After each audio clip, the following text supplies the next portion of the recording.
parler beaucoup, manger l'argent, voyager beaucoup seulement, mais travailler beaucoup, créer des choses, emploi des jeunes, non, non, non. Les dirigeants africains, les dirigeants sont comme ça. Les grandes gueules. Merci de nous rejoindre dans cette émission Les GG sur Radio Espace Guinée, ensemble jusqu'au port de 11h. Vous aider à mieux comprendre l'actualité, évidemment, c'est le but qu'on s'est fixé à travers cette émission. Plusieurs mois s'offrent à vous, auditeurs, pour interagir sur nos sujets. Soit vous partez sur Twitter, ce que je vous recommande d'ailleurs fortement, hashtag Espace GG, sinon l'autre numéro de téléphone qui s'affiche juste en bas de l'écran. Avec plaisir, nous allons prendre en compte vos messages dans cette émission Les GG sur Radio Espace Guinée. Au menu, il faut le dire, quand il prend les rênes du ministère des Travaux Publics, il y a 2 ans, il affiche des ambitions claires, il faut le dire, entretien routier, construction, transparence administrative, modernisation, une pile d'engagements à questionner à l'heure de la présidentielle.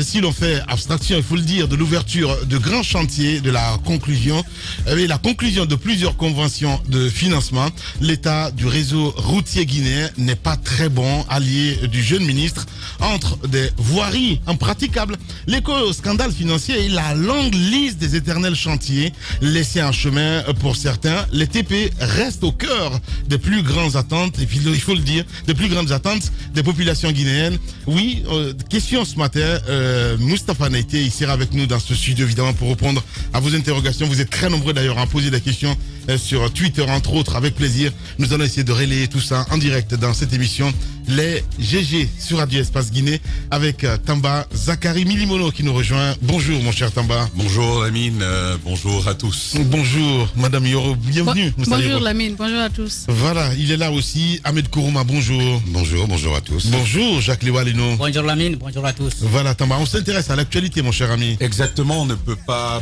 passer cette actualité-là sous silence. Ouais. Les propos du président de la République, la campagne est ouverte. Nous avons alerté, je crois que c'était la semaine dernière, on parlait du fait que, au-delà du problématique fichier électoral, sur lequel il y avait déjà pas mal de polémiques, pas mal de conjectures, il fallait s'inquiéter désormais du type de discours qu'on aurait pendant cette présidentielle-là. Vous savez, c'est une présidentielle va-tout, c'est une présidentielle où on a envie, vaille que vaille, d'en découdre. Si le président de la République réussit à se maintenir, écoutez, il va signer la mort de ses autres leaders politiques. Ça, c'est une réalité. Je pense notamment à M. Cellou Dalein Diallo, je pense à M. Sidya Touré, qui lui, d'ailleurs, a convenu de son sort, qui a pris la décision de même pas s'essayer à cette présidentielle. Pour lui, les dés sont pipés, ce que je comprends par ailleurs parfaitement. Et donc, le président de la République, en ouverture de cette campagne, télécampagne, qui a commencé avec le président de la République. Et vous savez, il y est allé avec sa carte fétiche, son ticket habituel, son ticket gagnant, le ticket grâce auquel il réussit toujours. C'est une réédition de 2010, une réédition de 2015, ce type de propos où l'on entend le président de la République mettre dos à dos, j'ai envie de dire, amener à l'affrontement deux grandes communautés de notre pays. Il ne les dit pas. La seule chose qu'il ne mentionne pas, c'est bien Peul. Ce n'est pas ce qu'il mentionne, mais on sait bien que c'est de cela qu'il s'agit. Celui qui vote un candidat malinqué autre que moi. Il n'a pas dit malinqué, hein. J'ai pas entendu ça, moi. Il n'a pas dit malinqué. Non, écoutez, il ne l'a pas dit. C'est quand même une série de propos mais il ne l'a pas dit. Relayés par les sites. Ouais. Moi j'ai par écouté, mais je n'ai pas comprenez écouté. Que Lamine, comprenez que vous savez comment nous travaillons en tant que journalistes. Oui, on l'a écouté. Vous savez comment nous travaillons en tant que journalistes. Donc c'est très important de prendre en compte le traitement qui est fait par la suite. Absolument. Mais lorsque on vous dit, même quitte à abandonner le terme de malinqué, mais celui qui vote un candidat à Cancan autre que moi, comprenez que vous soutenez Cellou Dalein Diallo. Oui, mais jusque-là, ça va. Jusque-là, ça va. Oui. Partant de l'hypothèse qu'il n'a pas mentionné malinqué. Mais lorsqu'il va plus loin dire, et c'est là que ça se dévoile, lorsqu'il va plus loin dire, parce qu'au Fouta, il n'y a que Cellou Dalein Diallo. C'est une réalité politique. Ça peut être une réalité politique. Il décrit un fait et une réalité politique. C'est une réalité politique avec laquelle je suis d'accord. Merci. Mais lorsque vous tenez un tel propos en tant que président de la République, dans un contexte où les communautés se déchirent, Ahmed, vous savez ce que vous faites. Non mais mon cher Tamba, Je trouve que le jeu est mon politicien. cher Tamba, il faut sortir. Il est dangereux. Tu es trop intelligent pour rentrer dans l'émotivité. Il faut sortir de l'émotion à tout va. Il n'y a point d'émotivité. Il y a de l'émotivité. Vous savez, 2010 est en train de se rééditer. Tamba, que 2010 se réédite, c'est un fait. Les grandes Il y a gueules. eu des discours dans ce pays ethniciques, etc. Attends, je finis juste. Ahmed. Ce discours-là, ce discours précis-là, d'accord, c'est un discours populiste. C'est un Fakonde, on est comment dire. Ahmed. Attends, Ahmed. laisse-moi finir. Non, je voulais finir. Non, Laisse-moi finir. je C'est t'écoute, je important. pose cette question. Le décryptage. C'est une discussion qu'on va avoir. Oui, c'est une discussion. Oui, toi et absolument. moi. Et je suis ravi Alors, de l'avoir. Lorsque vous êtes en campagne, que vend-on? Qu'est-ce que l'on vend? On vend au peuple ce qu'il a envie d'entendre. Non. On vient séduire le peuple. Démocratique. On vient Ahmed, séduire le peuple. C'est du Ahmed, populisme. Nous avons un créneau intéressant Écoute-moi. sur lequel, Tamba. dont nous pouvons nous servir en politique, en D'accord. campagne électorale. On sait tous ce que l'on vend. Écoute-moi, Un que produit. tu ne sois pas Le d'accord. produit que l'on vend, Oui. c'est bien un programme politique. On est ne d'accord. vend pas la région. On est d'accord. Ce n'est pas la région Là-dessus, que l'on vend. attends, C'est ce qui je se ne suis passe pas en train de aujourd'hui. discuter. Moi, je ne discute pas de la forme. Je parle du fond. Il faut que nos concitoyens apprennent à décrypter un discours politique. Que tu me dises qu'on vienne, j'ai été le premier ici, on a été les premiers à cuisiner certains candidats en leur reprochant de ne pas vendre Les grandes gueules. un programme. On est d'accord là-dessus. Attends, je finis juste. Maintenant, là où ça m'intéresse, le discours, justement, avec toute l'émotivité, j'ai vu les réactions sur les réseaux sociaux ce week-end, c'est un discours populiste. Alors, on peut le condamner. Attends. Populiste. Mais oui, mais le populisme et l'ethnicisme, il c'est est pas... Non, populiste, ce j'ai pas de problème ce là-dessus. sont Les deux grandes choses gueules. différentes. J'ai pas de problème là-dessus. La Guinée, écoutez, on moi, a je- suffisamment de problèmes aujourd'hui en politique dans ce voilà. pays Mais pour parlez-nous qu'on ne... de nos problèmes. Attends, notre devoir, Parlez-nous Tamba, de nos problèmes. Tamba, On notre va avoir devoir le à ministre, toi et à moi, et on à va tout le avoir monde le ici, ministre. Les c'est grandes d'éduquer gueules. les gens. On va avoir le ministre tout laisse-moi à l'heure. finir. Non, je voudrais que tu... Ahmed, les Tamba, grandes je gueules. voudrais que tu aies la Ton délicatesse de me laisser Ton finir. tour arrive. Je t'ai bien écouté. Non, Je t'ai bien écouté. tu m'as pas écouté. Non, si. Non, Je t'ai tu ne écouté. m'as écouté à Tu me aucun parles. moment. Tu m'as entendu, mais tu m'as pas écouté. C'est D'accord. pas la même chose. Merci. Donc, ce que je suis en train de te dire, notre rôle ici, aujourd'hui, il est d'aider nos concitoyens à décrypter un discours politique.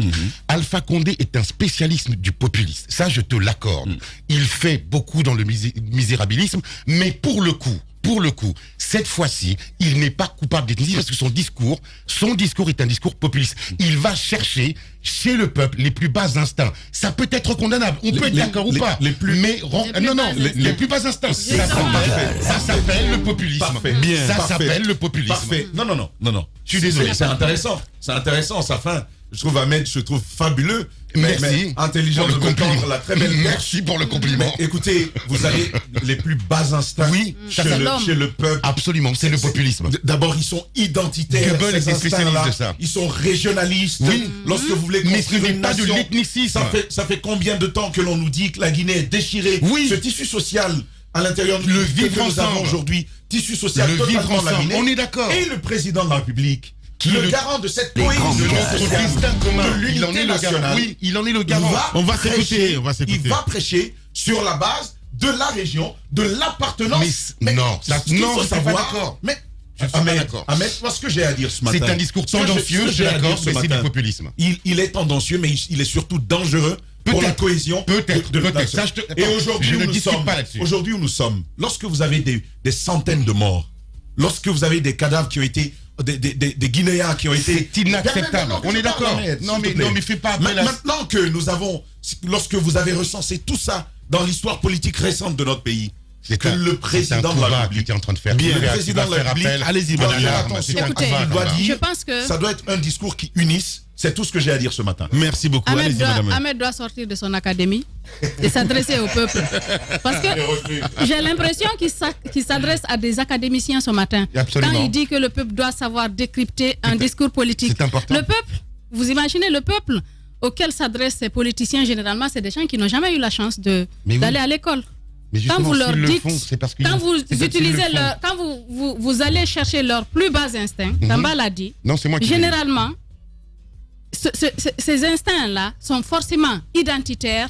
Ils cherchent avec qui ils peuvent être. On n'en a pas besoin, Lamine, en ce moment. Mais on est On l'a d'accord. dit la dernière fois. Quand le président dit, vous savez ce qui s'est passé après la mort de Sékou Touré. Vous savez ce qui s'est passé, n'est-ce pas, après la mort de Sékou Touré, Lamine? Oui. On n'a pas besoin de rééditer cela. On n'a pas besoin en fait, de remuer le couteau dans la plaie. Parce qu'il y a des familles, quand vous les ramenez à ça, ils vont, c'est comme si vous rouvrez les blessures. Il y a des gens qui ont perdu les leurs, qui ont perdu des biens. Est-ce qu'on a besoin de cela maintenant? C'est comme si on voulait nous ramener à ça. On n'a pas besoin de cela. Le peuple, généralement, quand vous leur parlez ainsi, vous savez ce qui s'est passé à certaines périodes, 2010, 2015, dans des régions où les gens s'en prennent à d'autres, des Guinéens s'en prennent à d'autres, parce que on se dit que, surtout quand le président dit que vous savez qu'au Fouta, il n'y a que Cellou Dalein. On n'a pas besoin de ça. Je pense que le peuple a besoin qu'on lui parle des projets de société. Qu'est-ce qu'on veut offrir? Qu'est-ce qu'on veut changer? Vous savez ce à quoi nous sommes confrontés aujourd'hui. Le peuple a besoin de savoir qu'est-ce qui va changer après 2020, après cette élection. On n'a pas besoin d'utiliser le ticket de l'ethnostratégie, même si on en a fait une arme et qui ne nous aide pas à avancer. Donc, Ahmed, je pense qu'il ne faut pas banaliser ce discours, parce que si d'autres personnes... Non, vous allez voir, une autre personne va tenir ce genre de discours, c'est la justice qui va s'ériger, se lever, ils l'ont tous tenu depuis des années. Étiqueter la personne, porter plainte ou se mettre à interpeller la personne. On a besoin de faire attention. Vous savez que nous vivons un moment très critique, nous savons à ce à quoi nous devons nous attendre, et je pense que l'exemple devrait venir d'en haut, mais à cette allure, franchement, c'est décevant. Voilà. Bon. Allez-y, Jacques Lévalino. Là où il nous trompe, il crée des partis et puis il les nomme rassemblement, union, cohésion, et à l'intérieur, il y a des discours qui encouragent quand même la division. Je crois qu'on peut être convaincu à travers deux éléments que le discours de Alpha Condé est bien entendu un discours ethniciste. Il y a d'abord le fait de ramener sur la scène les événements de 1985. Les événements de 1985 n'avaient pas de... il y avait une connotation ethnique. Il faut dire les choses de manière très claire. Donc, lorsque vous dites cela aux gens, parce que vous avez espoir que, en leur disant, ils vont avoir peur, parce que justement, on avait travaillé un discours qui devrait faire peur à une communauté de notre pays. Donc, il faut ramener ce discours-là pour dire si Alpha n'est pas au pouvoir, et bien entendu, en tant que communauté, nous allons souffrir de cela. Je pense que ça, c'était dangereux. Et le second élément, c'est bien entendu le fait de présenter Cellou comme le seul candidat du Fouta. C'est un candidat guinéen, c'est pas un candidat du Fouta. Il a des origines au Fouta, mais je crois qu'il s'est présenté pour être le président de la Guinée. Et je crois que ce soit Alpha ou Cellou qui sont les plus populaires, quoi qu'on dise pour l'instant sur l'échiquier politique, ils doivent s'identifier à la nation guinéenne et non aux régions de ce pays. Ça mérite d'être dit. Mais il faut surtout insister sur cela pour dire que ils ne doivent pas nous amener là où nous avons été en 2010. C'est comme si ça n'avance pas. Parce qu'en 2010, on a utilisé cela, on a vu les conséquences auxquelles nous avons assisté. À Sigiri, où on a chassé des gens. Ici à Conakry, il y a eu des actions, n'est-ce pas, qui ne sont pas vraiment à féliciter et à encourager. Je pense que le président de la République, même s'il est candidat aujourd'hui, mais il doit noter qu'il a encore le manteau de chef de l'État. Le chef de l'État. Donc, quand il est en campagne, il ne doit pas oublier cet état de fait. C'est vrai, il est en train de mener une campagne comme Lansana Conté en 2003.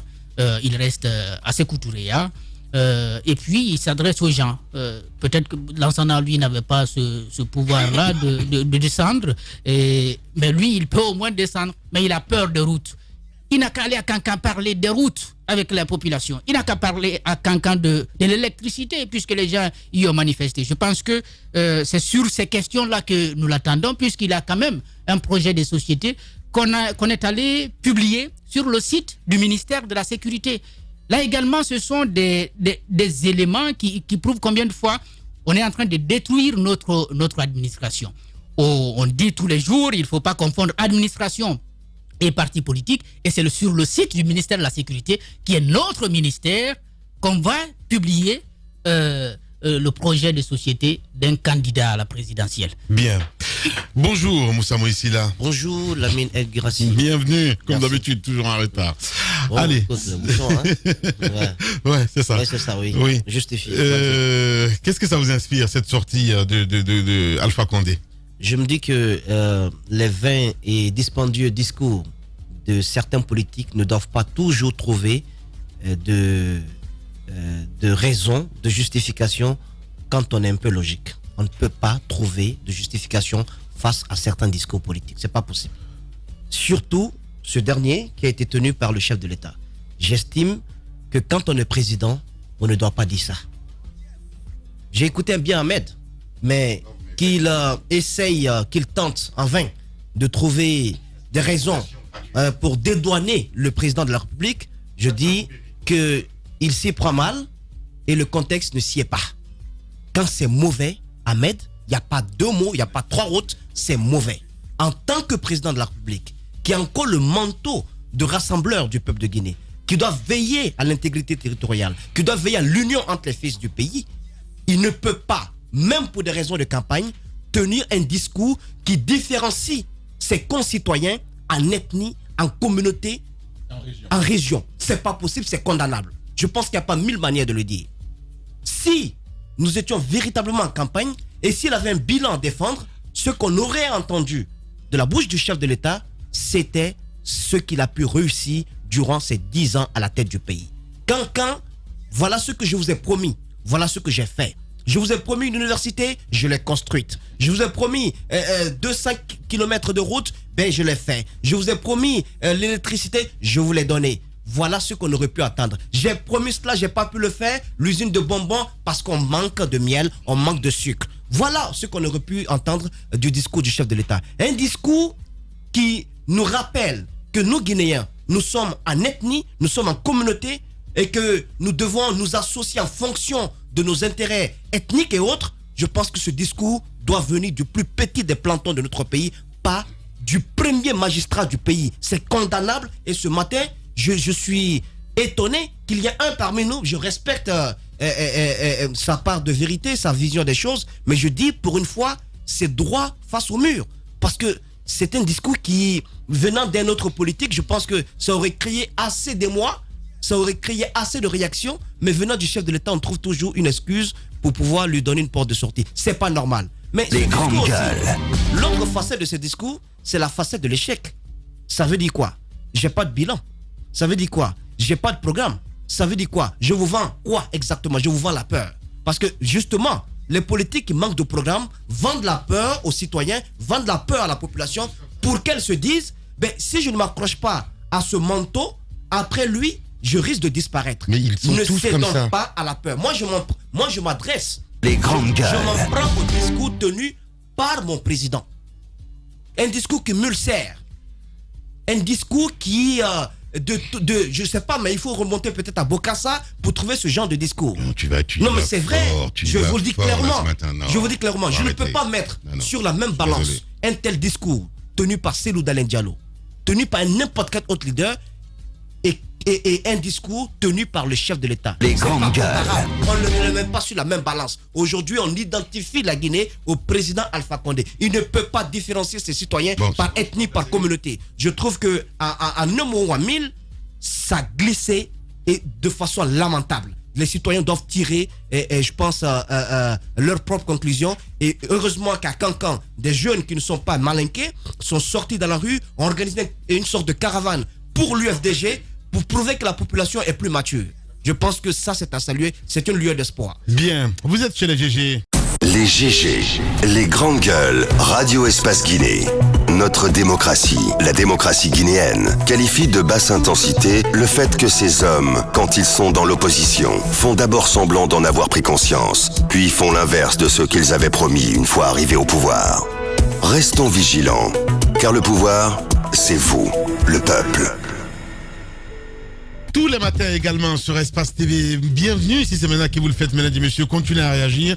Les contacts s'affichent juste en bas de l'écran. Si vous nous écoutez à la radio, c'est le 00224 657 39 13 13 évidemment. Sinon, sur Twitter, entre autres, c'est qu'on vous recommande d'ailleurs fortement, avec plaisir. Un peu plus tard, nous allons prendre en compte vos messages dans cette émission Les GG sur Radio Espace Guinée. Nous partons du côté de Koya, mon cher Tamba. Que se passe-t-il de ce côté? Absolument, Koya, c'est une actualité particulièrement pressante qui a commencé depuis plusieurs jours déjà, j'ai envie de dire, depuis le mois d'août et même bien avant. Il s'agit d'une situation qui oppose l'Église catholique globalement, mais le séminaire de Kenumaya, qui a longtemps été évoqué dans les discours, qui est bien connu ici à Conakry, et les populations de Kenumaya, donc de ce même district. Il s'agit d'un conflit qui touche à 2 domaines. Le premier est de 30 hectares. Alors, un beau jour, pour rappeler ce que nous dit l'archevêque de Conakry à l'intérieur d'un communiqué qu'il a sorti par rapport à cette situation-là, c'est de dire que ce premier domaine, qui est un domaine agraire sur lequel il y a une grande palmeraie, a été acquis par l'Église catholique, par les bons soins du président général Lansana Conté, qui a offert ce domaine-là à l'Église catholique à travers Monseigneur Robert Sarah, aujourd'hui cardinal. Hein. Et donc, l'Église catholique a obtenu ce domaine de 30 hectares depuis 1997. Depuis, il a été mis en valeur et il est exploité comme domaine agraire avec une grande palmeraie là-dessus. 20 août dernier, ce domaine a fait l'objet de contestations des localités. Une famille implantée là, on parle de famille Camara. Donc cette famille-là et puis d'autres membres de la localité de Kenumaya sont donc venus, ils ont demandé à lotir ce domaine-là. Domaine pour lequel l'Église catholique, semble-t-il, en tout cas d'après le communiqué de l'archevêque de Conakry, domaine pour lequel l'Église a tous les titres, tous les documents, y compris le titre foncier, et sur lequel il est depuis 1997. Alors, comment ça se passe? Dès qu'il y a cette situation qui arrive, alors l'Église catholique porte plainte. Première étape. Là, à cette plainte-là, au procès, elle perd. Donc l'Église catholique va perdre.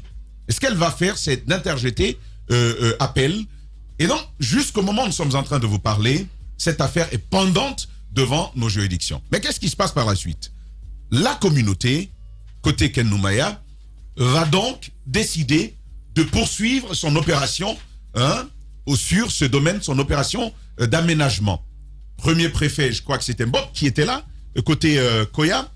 Première tentative auprès de lui, ça n'aura pas marché. Mais avec Aziz Diop va donc prendre un ordre de mission, on en a d'ailleurs la copie, où il ordonne l'aménagement de ce domaine pendant que, tenez-vous bien, ce dossier est pendant devant la justice.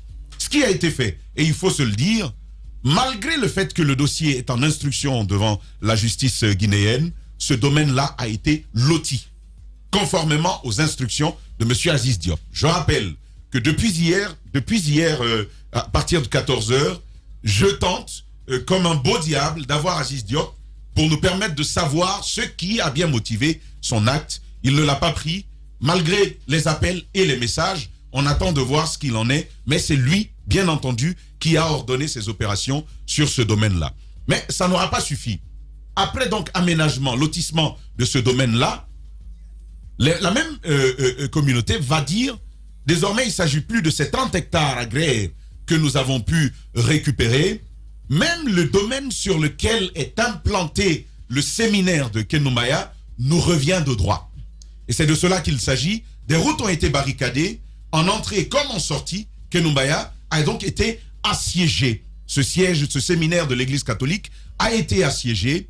N'eût été l'intervention de l'archevêque de Conakry qui s'est dépêché rapidement pour y aller calmer les ardeurs, de véritables risques d'affrontement y étaient encore hier. Ce matin, ce qu'on nous apprend, c'est que si rien n'est fait, parce qu'il prévoit de rééditer l'acte d'hier, si rien n'est fait, il semble que l'Église et les prêtres n'auront d'autre issue que de faire appel, justement, à leurs fidèles pour venir défendre cette localité-là. Et vous savez ce que ça peut donner. Globalement, c'est de cela qu'il s'agit. Il y a bien entendu pas mal d'embranchements, mais mes collègues pourront bien apporter un peu plus d'éclairation. Allez-y, Jacques Lewa. Donc, un autre détail. Quand la famille a donc gagné le procès, évidemment, il y a l'Église qui va interjeter appel. Donc, on suspend les activités sur le domaine. Mais la famille a quand même envie de morceler la parcelle et puis répartir. Ce qui se passe, c'est que elle va demander l'appui de l'abbé Sagny, parce qu'il faut qu'on parle bien de cette association. C'est elle qui est en train de récupérer, n'est-ce pas, les terres ici en Basse-Côte, dans beaucoup de Kouemena, à Wankifon, à Mafenaya. On a assisté à des accrochages comme ça. Et hier c'était dimanche. Parce que là où les prêtres, quand vous prenez la zone de Koya, Mafenaya, Forekaria et Wankifon, ce sont les missionnaires, donc des prêtres étrangers qui célèbrent des messes là-bas. Ils logent tous à Kendumaya. Donc lorsqu'il y a eu cette manifestation, ils ont été bloqués, donc confinés chez eux, ils n'ont pas pu sortir. Hier, il n'y a pas eu de messe de dimanche dans toute la zone de Koya et Forekaria à cause de cette situation. Il y a donc des arguments qu'on a entendus, peut-être Aziz Diop pourra démentir ça après, mais il aurait dit à l'archevêque, lorsque l'archevêque l'a appelé pour dire c'est vrai que nous avons perdu en première instance, mais nous avons interjeté appel, nous sommes respectueux des lois de ce pays, le domaine, la famille Camara dit que ça l'appartient, d'accord, mais c'est nous qui avons des biens dessus, nous avons une palmeraie, nous avons une huilerie, nous avons suspendu nos activités là-bas. Mais la famille quand même se donne le droit d'aller, n'est-ce pas, morceler. Aziz Diop aurait répondu au téléphone, vos prêtres qui sont là-bas ne s'entendent pas avec la communauté. Ça fait quand même plus de 2 décennies que ces prêtres-là sont là-bas. On n'a jamais entendu ce type de problème. Il y a que cette situation est en train de perdurer. L'opération de récupération des terres, ça a commencé, ne l'oublions pas, après la rencontre de Toumania, la rencontre qui a été présidée par Segouna Souma. Souvent, lorsqu'on évoque ça, on parle beaucoup de Cheikh Afan, mais je crois que Cheikh Afan est très petit dans cette affaire. Ouais. Parce que depuis qu'il est en train d'encourager cette opération, puisque c'est lui qui sort dans les médias, c'est lui qu'on entend, on a l'impression que c'est lui qui dirige tout. Mais je pense qu'il y a derrière des personnes qui voudraient qu'on aille sur ce terrain-là. Je vais juste préciser quelque chose par rapport aux missionnaires, ce qu'ils sont pour l'Église catholique. C'est un peu comme au niveau de l'islam, on dit c'est elle qui a envoyé la religion dans notre localité. C'est un peu comme ça, les missionnaires sont avec l'Église catholique. C'est pourquoi on va souvent à Bofa, c'est pourquoi au sud on va à Samoué, c'est pourquoi il y a des zones, Brouadou, Bardou, où les gens se retrouvent souvent parce que ce sont des endroits qui ont été sillonnés par les missionnaires. Aujourd'hui, dans la zone de Koya, il n'y a pas de prêtres guinéens qui exercent là-bas. Ce sont des prêtres étrangers. Mais ils se confondent à nous. Ils vivent avec nous. Lorsqu'on les attaque de cette façon, c'est vrai, devant, c'est la question de terre. Et je souhaite vraiment que la justice ait la possibilité de trancher là-dessus. Mais lorsque ce sont des prêtres qui sont persécutés de cette façon-là, la communauté chrétienne derrière peut dire c'est nous qui sommes attaqué. Ça peut paraître comme ça. Allez, nous allons partir sur le terrain en direct ce matin. Bienvenue. Les grandes gueules. Bonjour et bienvenue sur Radio Espace. Comment allez-vous? Ça va et vous? Ça va très bien. Il faut le rappeler. Il s'agit de l'abbé François. L'abbé François voilà, Silla. Alors, mon père, depuis avant-hier, nous avons ces événements-là depuis Koya, donc Kendumaya. Vous êtes le recteur du séminaire Benoît XVI de Kendumaya. Dites-nous, d'abord, peut-être ce matin, quelle est la situation là-bas, puisqu'on nous dit qu'on veut vous déloger finalement? La situation est pour le moment calme. Et jusqu'à maintenant, il n'y a pas de réaction. La situation est calme ce matin. Ok. Alors, mais nous avons appris la nuit qu'il y aurait des réunions et qu'il voudrait même attaquer les gens ce matin. Mais bon, pour le moment, il n'y a rien sur le terrain. Quel est le nœud de ce conflit? Qu'est-ce qui vous oppose réellement à la communauté? Est-ce que c'est entre vous et la communauté ou entre vous et la préfecture? Bon, à part la communauté qui s'est levée comme un seul homme, ils ont barricadé l'entrée de Kendumaya. Il n'y avait pas d'entrée, il n'y avait pas de sortie samedi matin. Moi-même, j'ai été pris là-bas. Je voudrais venir me rendre chez les frères. C'était impossible. Je suis allé garer la voiture. Je suis venu à pied. Finalement, je me suis faufilé jusqu'à arriver chez les frères. Donc, c'est à propos d'un terrain, comme Monseigneur l'archevêque l'a relaté dans le communiqué qui a été publié à propos d'un terrain de l'Église catholique, acquis légalement par l'archevêché de Conakry, en face du domaine où les frères se trouvent depuis 1993. Et donc c'est à propos de ce domaine que la population se lève pour dire que il faut rétrocéder ce domaine-là à la population pour y faire le marché et la gare routière. Donc on est à ce niveau depuis 2 ans déjà. Et le tumulte se préparait, il y a eu plusieurs tentatives, mais ils sont passés à l'action le samedi matin avec l'ordre de mission de la préfecture. Mon père, est-ce que vous pensez que les populations sont instrumentalisées? Évidemment, il y a des gens qui sont tapis. Monseigneur l'a écrit il y a des gens qui sont malheureusement tapis dans l'ombre et qui sont en train de tirer la ficelle de la discorde en manipulant une population analphabète, une population pauvre. Et c'est tout. C'est ce qui est en train de se passer effectivement. Sinon, avant cela, quelles sont vos relations avec les populations? Parce qu'on ne pourrait pas comprendre que de façon spontanée, ces populations se lèvent un beau matin, comme s'il n'y a pas de manipulation derrière. Quelles étaient vos relations avant? Alors, comme on le sait en Guinée, la relation entre les communautés locales, les chrétiens et les autres communautés, vraiment, est une bonne relation, une relation vécue dans l'harmonie, dans la convivialité, dans la bonne cohabitation entre les chrétiens et les musulmans. Ça a toujours existé comme ça. Et depuis 1993, à l'arrivée des missionnaires, les premiers missionnaires à Kindoumaya, l'archevêque alors, l'actuel cardinal Robert Sarah, est venu, il a allé confier la communauté à la localité. Et les anciens ont été hospitaliers, comme d'ailleurs tous nos parents de la Basse-Côte. C'est nous qui avons accueilli les premiers missionnaires à Bofa, vous le savez. La première école de la Guinée a été construite à Bofa, puis à Sobané, ensuite à Koba, dans les années entre 1877 et 1896. Les premières écoles. C'est l'Église qui a été à la base de l'enseignement. Nous savons, les Dabadins ont été formés par l'Église et il y a sans distinction d'ethnie, de race, etc. Et le pape Jean-Paul II, quand il est venu en Guinée, il a loué cette bonne cohabitation entre chrétiens et musulmans sur notre terre. Voilà. Nous avons toujours vécu donc dans l'harmonie et la convivialité entre chrétiens et musulmans ici. Il y avait une très bonne relation, mais peut-être que ce n'était pas fondé parce que c'était unilatéral. On a reçu des messages en disant que les premiers étaient généreux, étaient bons. Ceux qui sont là maintenant, ils ne sont pas bons. Mais c'est les missionnaires africains désormais. Et le pape Paul VI disait, Africains, vous êtes vos propres missionnaires. Nous, les Africains, nous qui sommes sur le terrain, nous sommes des Guinéens, des Béninois, des Camerounais, pauvres comme tout le monde. Nous ne pouvons pas continuer à donner des sacs de riz, à soutenir toute la population. Mais auparavant, on a fait des forages, l'Église a fait des forages, l'Église a toujours entretenu la route. Maintenant, ils disent que non, on n'est pas généreux. Je ne pense pas que ça soit ainsi. Bien.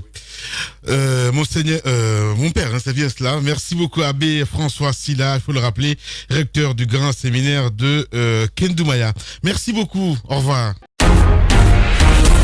Véritable success story de la radio Espace Guinée, les grandes gueules, détentrices des meilleurs scores radio en Guinée, de la meilleure émission talk show, a donné le créneau horaire du départ au bureau et du retour à la maison, récoltant depuis des années consécutives le titre d'émission la plus écoutée en Guinée, toutes catégories confondues.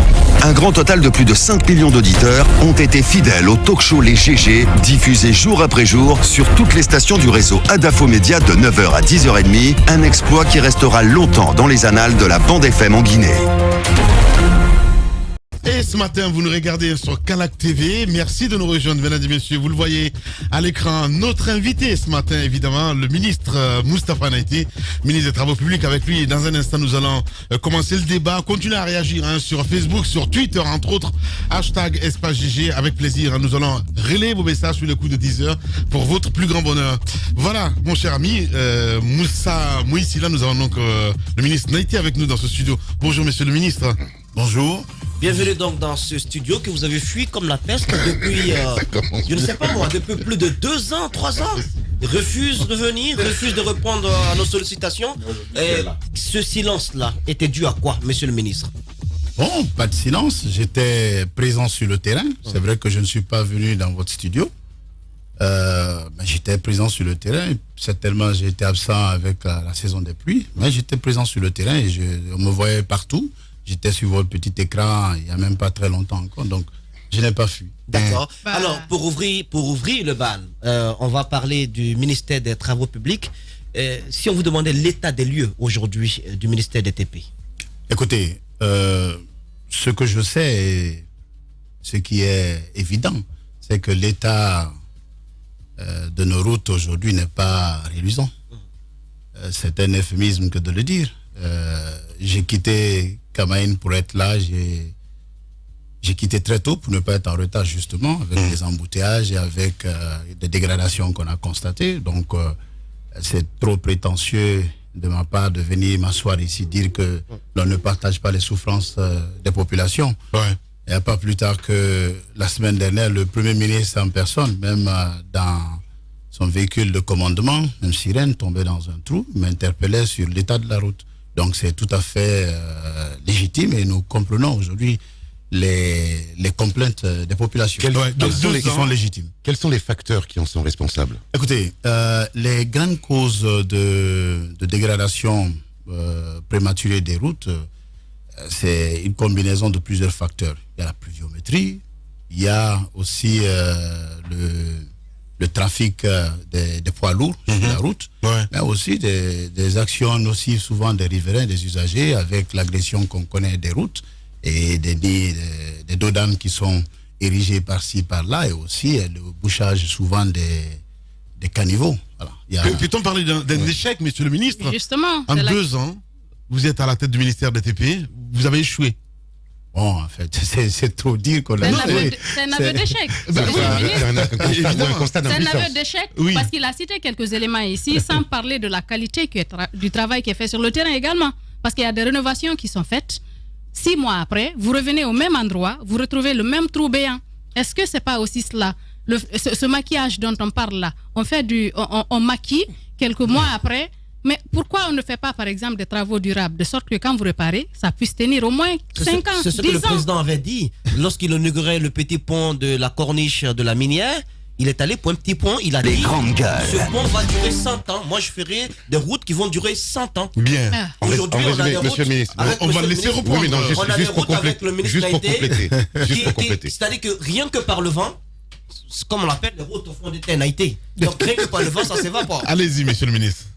Très bien. Alors, je suis absolument pas d'accord avec vous.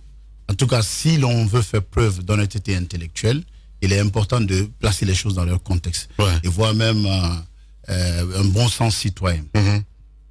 Il est primordial que l'on replace les choses dans leur contexte, que des éléments factuels soient à notre disposition pour pouvoir naturellement imprégner nos critiques et nos analyses. Si on ne fait pas ça, alors il y aura beaucoup de problèmes. Alors, la maîtrise d'abord de la qualité routière est un processus. C'est d'abord la conception, l'étude, la production et la fourniture des matériaux qui rentrent dans le bitume qu'on met, les mélanges aussi de bitume, du béton et du concassé, et aussi la mise en œuvre, les maîtres, les missions de contrôle qui suivaient la qualité de ce qui est fait. Et tout ceci, comme on dit, la qualité coûte. N'oublions pas qu'en 2010, on a hérité d'une situation où il était même impossible ou même rêver de se déplacer à Conakry. Je me souviens encore qu'on a eu M. Traoré dans cette émission Les Grandes Gueules qui disait la même chose. J'ai l'impression d'écouter un ministre de 2013, monsieur le ministre. Non, n'écoutez pas un ministre de 2013. Ce qui est singulier à notre pays, c'est que dans d'autres pays en Afrique, on fait recours à des financements extérieurs pour construire les routes. N'oublions pas que notre pays n'inspirait aucune confiance en 2010. Aucune confiance. Et les routes, je m'excuse, mais ça coûte cher. 1 kilomètre de route, ça coûte au minimum $1 million. Donc, en francs guinéens, 10 milliards de nos francs guinéens. 1 kilomètre de route à construire. C'est cela la réalité.